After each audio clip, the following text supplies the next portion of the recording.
The idea of Preface started out as a simple intro to the album, acting as a parallel with the running metaphor of a book. I think it was supposed to be kind of short at first, maybe like a slow introduction that was super ambient and emotional, but it definitely took more and more shape instrumentally and packed more of a punch, as we kept writing the album. And well, anyway, Preface always played an important role into introducing the plot of the album. You can really divide, and this is how I've always thought about it since the inception of the album, but you can really divide On the Depths of Depravity into 3 different acts, this beginning the first of the 3. The first act, which consists of Preface, Blood, Guilt, and of Youth, is pretty much a monologue from your main character or narrator, or however you want to refer to the person where the lyrics come from, who's struggling and suffering and just not doing too well. He's got bitterness and fear and a lot of stuff built up.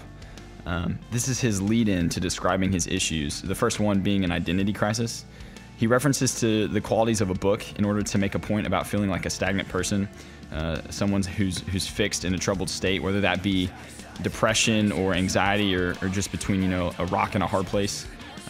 He references to expectations and labels, which are really important here for a reason. I wanted to bring that up, the idea for people to think about, that someone gives us an identity through an expectation, and we usually choose to act within that box, even if we despise it.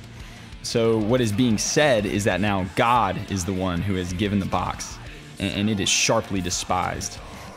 So the narrator begins to turn from questioning God to blaming God, and at this point has no issue with attributing an all-powerful being to the lack of good things in his life. He actually recognizes God's sovereignty at this point, and that'll change as the album continues. Even in his deep struggle, he hasn't completely given up just yet, because at the end there's a 4-line anthem that kind of is the anthem of the album in a way, and he earnestly pleads with God to show him how to deal with life. And the last line is such a powerful one too. It's kind of a strange thing to say to God, "Promise me I won't lose my faith."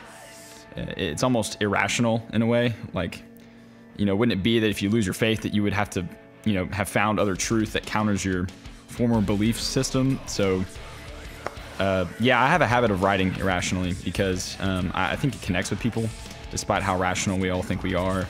And lines like this will continue to come up throughout the album. And so, yeah, I'm sure a lot of people might think it's weird to say that to God or pray that to God, and the reason it's stated like that is because it references to another line at the end of Detachment that I'll eventually talk about. But yeah, this song was easy to write for me because I do believe that God is sovereign over the universe. And a pretty popular takeaway for people sometimes is to say, oh, well, it's God's fault for the fact that I made those mistakes and he made me like this. So it's like, even if we recognize God's sovereignty for what it is, we fail to give him his deserved glory because we're too hung up on thinking we would write our story better than God would if given the opportunity. And that's honestly kind of the biggest theme of the album in a nutshell. So yeah, Preface.